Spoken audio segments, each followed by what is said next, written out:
మనం 2019కి ముందు చంద్రబాబు నాయుడు ఇదే మాదిరిగానే 2014లో ఇదే మాదిరిగా చెప్పాడు. అప్పుడు రైతులకు రుణాలు మాఫీ అన్నాడు, పొదుపు సంఘాల అక్కచెల్లెమ్మలకు రుణాలు మాఫీ అన్నాడు, ఇంటింటికి ఉద్యోగం ఇవ్వకపోతే 2000 రూపాయలు నిరుద్యోగ భృతి అన్నాడు. ఇన్ని రకరకాలుగా ఆయన కూడా చెప్పుకుంటూ వచ్చాడు. ఆ రోజుల్లో రుణమాఫీ చెప్పమని చెప్పి నా మీద కూడా ఒత్తిడి వచ్చింది. ఆ రోజుల్లో చేయలేంది చెప్పలేము అని మనం చెప్పలా. ఆ తర్వాత ఎన్నికలు అయిపోయాయి, చంద్రబాబు నాయుడు ప్రభుత్వం వచ్చిన తర్వాత ఆయన అన్ని రకాలుగా అబద్ధాలు చెప్పాడు, మోసం చేశాడు అని ప్రజలకు అర్థమైంది. 2019లో ఆయన డిపాజిట్లు లేకుండా కూడా ఆయన పూర్తిగా పక్కన కూర్చోబెట్టారు. 2019లో మళ్ళీ మన పార్టీ అధికారంలోకి వచ్చిన తర్వాత ఈ రోజుకి కూడా నేను చెప్తా ఉన్నా, ఈ రోజుకి కూడా గర్వంగా మన పార్టీ నాయకులు ప్రతి ఇంటికి పోగలుగుతాము, ప్రతి గ్రామంలోనూ కాలర్ ఎగరేసుకొని తిరగగలుగుతాం. మా పార్టీ ఎన్నికల మేనిఫెస్టోలో ఏదైతే చెప్పిందో దాన్ని ఒక బైబిల్గా భావించాం, ఒక ఖురాన్గా భావించాం, ఒక భగవద్గీతగా భావించాం. చెప్పిన ప్రతి పథకము క్యాలెండర్ ఇచ్చి, సంవత్సరం పొడుగునా ఏ నెలలో ఏ పథకం ఇస్తామో క్యాలెండర్ ఇచ్చి, ఆ క్యాలెండర్ చొప్పున మా నాయకుడు బటన్లు నొక్కాడు. నేరుగా మీ ఇంటికే వచ్చే కార్యక్రమం మా వైఎస్ఆర్ కాంగ్రెస్ పార్టీ పాలనలో జరిగింది అని గర్వంగా చెప్పుకునే కార్యక్రమం మనం చేయగలిగాము అని చెప్పి ఇవాళకి చెప్పగలుగుతాం.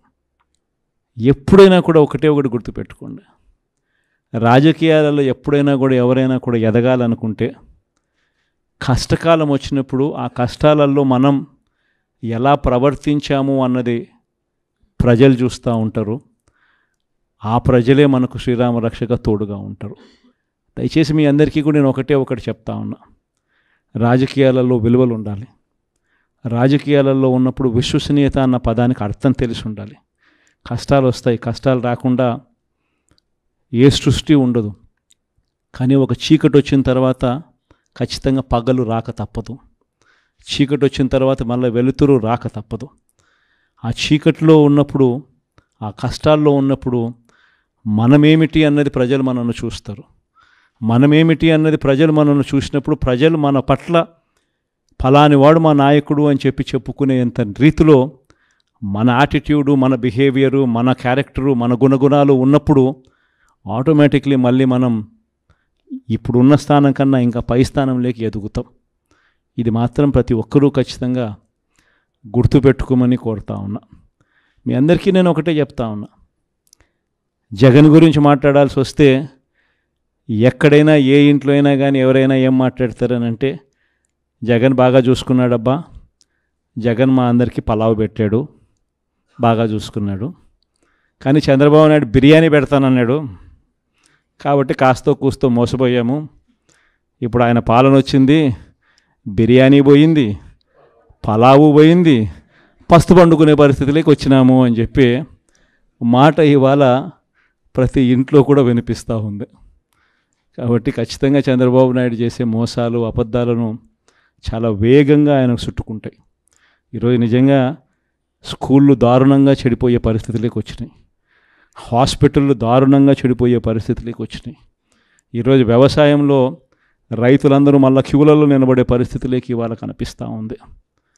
ఇవాళ మొట్టమొదటిసారిగా మనం అధికారంలో ఉన్నప్పుడు నేరుగా ఇంటి దగ్గరికి వచ్చి తలుపు తట్టి సేవలు అందించే పరిస్థితి నుంచి ఇవాళ మళ్ళీ తెలుగుదేశం నాయకుల చుట్టూ తిరగాల్సిన పరిస్థితులకి మళ్ళీ ప్రతి గ్రామంలోనూ ఈరోజు ప్రతి పేదవాడు కూడా చేయాల్సిన పరిస్థితులు మళ్ళీ ఉత్పన్నమయ్యాయి. గవర్నెన్స్ దెబ్బతినింది, లా అండ్ ఆర్డర్ దెబ్బతినింది, స్కూళ్ళు దెబ్బతిన్నాయి, హాస్పిటళ్ళు దెబ్బతిన్నాయి, వ్యవసాయం దెబ్బతినింది. పేదలకు ఏదైతే తాను చేస్తాను అని చెప్పి ఏదైతే చెప్పినాడో ఆ చెప్పిన ప్రతి మాట కూడా అబద్ధం కింద ఈరోజు రుజువు అవుతూ ఉంది. ఈ పాటికే మీ జగనే ముఖ్యమంత్రి స్థానంలో ఉండింటే ఈ పాటికి రైతు భరోసా వచ్చేసి ఉండేది. మీ జగనే ముఖ్యమంత్రిగా ఉండింటే ఈ పాటికే అమ్మఒడి వచ్చేసి ఉండేది. మీ జగనే ముఖ్యమంత్రిగా ఉండింటే ఈ పాటికి అక్క చెల్లెమ్మలకి అందరికీ 0 వడ్డీ కింద డబ్బులు కూడా వచ్చుండేటివి. మీ జగనే ముఖ్యమంత్రిగా ఉండింటే ఈ పాటికే చదువుకుంటా ఉన్న పిల్లలకు విద్యా దీవెన, వసతి దీవెన కూడా ఈ పాటికే వచ్చుండేటివి. మీ జగనే ముఖ్యమంత్రిగా ఉండింటే ఈ పాటికే మత్స్యకార భరోసా కూడా అంది ఉండేటిది.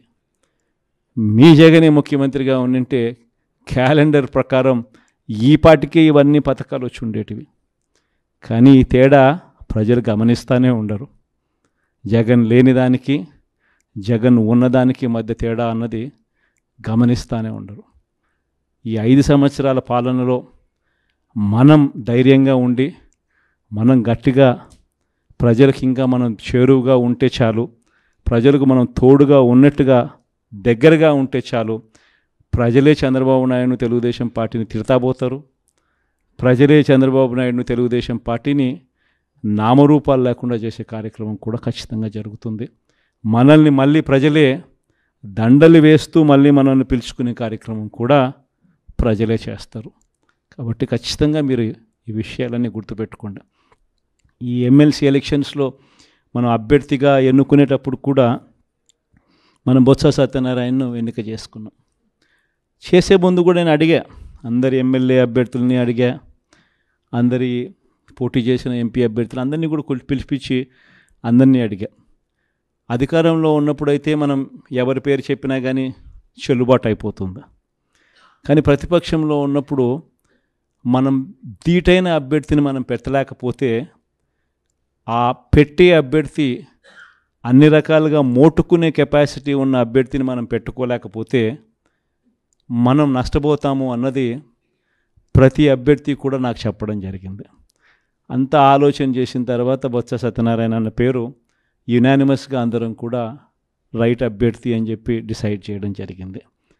పార్టీ అంటే మనమంతా కలిసికట్టుగా ఒక్కటైతేనే పార్టీ అనేది మనం నడపగలుగుతాము అన్నది కూడా తెలిసి ఉండాలి.